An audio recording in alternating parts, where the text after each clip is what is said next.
আজ আমি মুঘল শিল্প সম্বন্ধে আলোচনা করব, অর্থাৎ industry in the Mughal age সেই নিয়ে বলবো। মুঘল যুগের শিল্পকে প্রধানত দুই ভাগে ভাগ করা যায়, যথা কৃষিজাত দ্রব্যের শিল্প ও অকৃষি শিল্প। মুঘল যুগে কলকারখানার প্রচলন না থাকায় হাতে তৈরি জিনিসের বিশেষ প্রচলন ছিল। এই জন্য শিল্প ছিল প্রধানত কুটিরজাত। তবে বিশেষ বিশেষ শিল্প বিশেষ অঞ্চলে বিস্তার লাভ করার ফলে শিল্পদ্রব্য উৎপাদনে দক্ষতা বিশেষ অঞ্চলে সীমাবদ্ধ ছিল। কাশ্মীরের লোকেরা পশমজাত দ্রব্যের শিল্পে দক্ষ ছিল। বাংলার লোকেরা সুতি কাপড় বোনায় দক্ষ ছিল। কৃষির ক্ষেত্রে মুঘল যুগে নানা পরীক্ষা নিরীক্ষা করা হয়। তুলা চাষের জন্য লাঙল দ্বারা জমি চাষ করার পরিবর্তে খুরপি বা শাবল দ্বারা গর্ত খুঁড়ে বীজ রোপণ করলে বেশি ফসল ফলে বলে জানা যায়। ফলে তুলা চাষে নতুন প্রথার প্রচলন হয়। সার হিসাবে গোবরের ব্যবহার আগের মতোই প্রচলিত ছিল। জলসেচের জন্য পারসিক চাকায় চামড়ার তৈরি জলের মশক বেঁধে চাকাটি ঘোরানো হতো। ফলে জল কূপ বা খাল থেকে উঠে এসে খেতে পড়ত। এছাড়া বাঁশ বা কাঠের একপাশে ভার চাপিয়ে অন্য পাশে জল তোলার পাত্র বেঁধে জলে ডুবিয়ে ছেড়ে দিলে ভারের চাপে জলসহ পাত্র উঠে আসত। এই প্রক্রিয়ার নাম ছিল ঢেকলি। খাদ্যশস্যের আবাদ ছাড়া মুঘল যুগে শিল্পদ্রব্যের উপযোগী পণ্যের আবাদ করা হতো। এই উৎপাদিত দ্রব্য কৃষক নগদ মূল্যে বিক্রি করে দিত। তুলো ও আখের চাষকে এই তালিকার ভিতর প্রধান স্থান দেয়া যায়। কাপড় তৈরির জন্য তুলো ও গুড়, চিনি তৈরির জন্য আখের খুবই চাহিদা ছিল।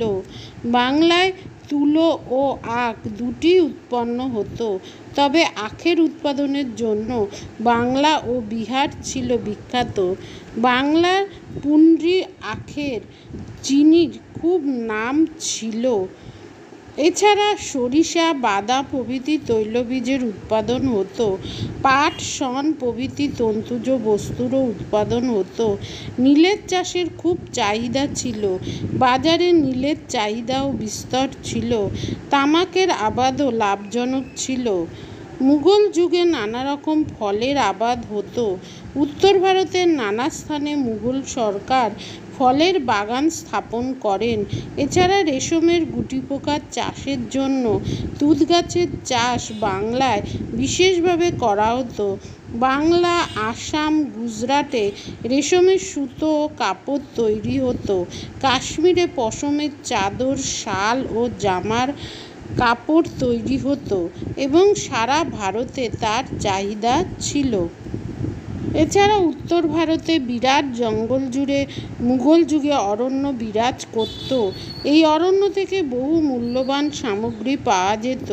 জঙ্গল থেকে বাড়ি ও আসবাব তৈরির কাঠ, জ্বালানি কাঠ, গদ, ফলমূল, বিভিন্ন দরকারি লতাপাতা পাওয়া যেত। পুকুর, নদী, নালা থেকে বিভিন্ন ধরনের মাছ পাওয়া যেত। বাংলা ও কাশ্মীরের লোকেরা এবং উপকূল অঞ্চলের লোকেরা মাছ খেতে অভ্যস্ত ছিল। কেরালা অঞ্চলে মুক্তার চাষ হতো। অকৃষি শিল্পের ক্ষেত্রে খনিজ শিল্পের প্রাধান্য ছিল এই যুগে। নদী ও সমুদ্রের জল থেকে উপকূল অঞ্চলে লবণ তৈরি হতো। রাজপুতানার সম্বর হ্রদের জল থেকে লবণ তৈরি হতো। উত্তর পশ্চিম ভারতের লবণ পর্বত থেকে সৈন্দব বা ধাতব লবণ পাওয়া যেত। পাহাড়ের পাথর কেটে মার্বেল ও অন্যান্য পাথর বাড়ি তৈরির জন্য জোগাড় করা হতো। খনি থেকে লোহা, তামা, সীসা, দস্তা ও গোলকুন্দার খনি থেকে হীরা তোলা হতো। তবে খনি থেকে রূপা বেশি পাওয়া যেত না, সোনা পাওয়া যেত। সোনা, রূপো, লোহা থেকে স্বর্ণকার ও কর্মকার শ্রেণী নানাবিধ দ্রব্য তৈরি করত। লোহা ছিল নিত্য প্রয়োজনীয় দ্রব্য, ফলে কর্মকাররা গৃহস্থালির সরঞ্জাম, যন্ত্রপাতি ছাড়া অস্ত্রশস্ত্র ও ভারী লোহার রেলিং, থাম প্রভৃতি তৈরি করত। সোনা থেকে অতি সূক্ষ্ম কারিগরির দ্বারা নানাবিধ সুদৃশ্য অলঙ্কার তৈরি করা হতো। তাতে অনেক সময় দামি পাথর বসানো থাকত। মাটিকে নরম করে গৃহস্থালির ব্যবহারযোগ্য হাঁড়ি কলসি তৈরি করা হতো। মৃৎশিল্প ছিল খুবই প্রাচীন শিল্প। পিতল ও কাঁসার জিনিস মুঘল যুগে বিশেষ তৈরি হতো। প্রতি গৃহস্থের ব্যবহারের জন্য পিতল ও কাঁসার বাসন তৈরি হতো। তামা ও ব্রোঞ্জ মিশিয়ে নানা মূর্তি তৈরি হতো। বয়ন শিল্প ছিল মধ্যযুগের ভারতের একটি উন্নত শিল্প। তুলো, রেশম, পশম এই তিন বস্তু থেকে বস্ত্র বোনা হতো। তবে তুলো ও রেশম ছিল বিখ্যাত। সাধারণ কাপড় বোনা তাঁতিদের নাম ছিল জোলা। এদের সংখ্যা ছিল সর্বাপেক্ষা বেশি এবং সর্বসাধারণের ব্যবহারযোগ্য ধুতি, গামছা, লুঙ্গি, জামাকাপড়, বিছানার চাদর প্রভৃতি বুনত। অপর এক শ্রেণীর তাঁতি খুব উন্নত মানের সূক্ষ্ম সুতি বা রেশমি কাপড় ও নকশাদার কাপড় বুনতে পারত। ঢাকার তৈরি বিখ্যাত রেশমি কাপড় মসলিনের জগৎজোড়া নাম ছিল। বাংলার তাঁতের কাপড়ের খুব চাহিদা ছিল।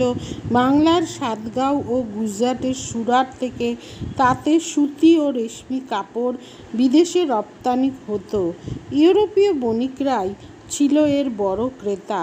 বারাণসীর রেশমের কাপড়ের জরির কাজের খুব খ্যাতি ছিল। মৌ, আগ্রা, মালবেয় মিহি কাপড় বোনা হতো।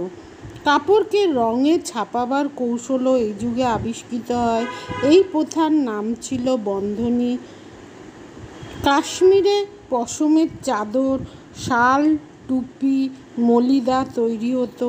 মোটা পশম থেকে কম্বল, কার্পেট তৈরি হতো।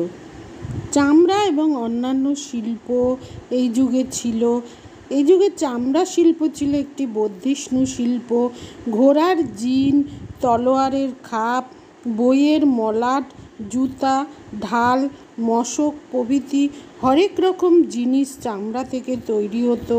গুজরাটে সোনার বা রূপোর কাজ করা এক প্রকার চামড়ার মাদুর এত সুন্দর ছিল যে মার্কো পোলো এর বিশেষ উল্লেখ করেছেন। এছাড়া কাঠের কাজ বা ছুতোর মিস্ত্রির কাজ, হাতির দাঁতের কাজ বিখ্যাত ছিল। 11শো শতক থেকে ভারতে কাগজ তৈরি হতো। উত্তর ভারতের সর্বত্র হাতে তৈরি কাগজের চলন হয়। এমনকি গ্রামের সাধারণ গৃহস্থ তার সাংসারিক হিসাব রাখার জন্য কাগজ ব্যবহার করত। বই লেখার জন্য কাগজের দরকার হতো। এই সময় হাতে বই লেখা হতো, এজন্য কাগজের প্রচুর চাহিদা ছিল। মুঘল যুগে কুটির বা হাতে তৈরি শিল্পেরই প্রাধান্য ছিল। এ যুগে জল, বায়ু বা বাষ্পীয় শক্তির দ্বারা যন্ত্র চালাবার কৌশল লোক জানত না, ফলে শিল্পদ্রব্যের উৎপাদন সীমাবদ্ধ ছিল। গ্রাম অঞ্চলে শিল্পদ্রব্য বিনিময় দ্বারা লোকে তাদের প্রয়োজনীয় দ্রব্য সংগ্রহ করত। শহরের শিল্পী কারিগররা নগদ দামে শিল্পদ্রব্য বিক্রি করত। এছাড়া বন্দরগুলিতে ধনী বণিকরা জাহাজ নির্মাণ শিল্পের পৃষ্ঠপোষকতা করত। সপ্তগ্রাম, সুরাট, কালিকট প্রভৃতি বন্দরে সমুদ্রগামী ভারী মালবাহী জাহাজ তৈরি হতো। বাংলায় গম্ভীরা ও সুন্দরী কাঠের জাহাজ ও নৌকা ছিল খুবই মজবুত ও হালকা। আজ আসি, দেখা হচ্ছে পরবর্তী ভিডিওতে।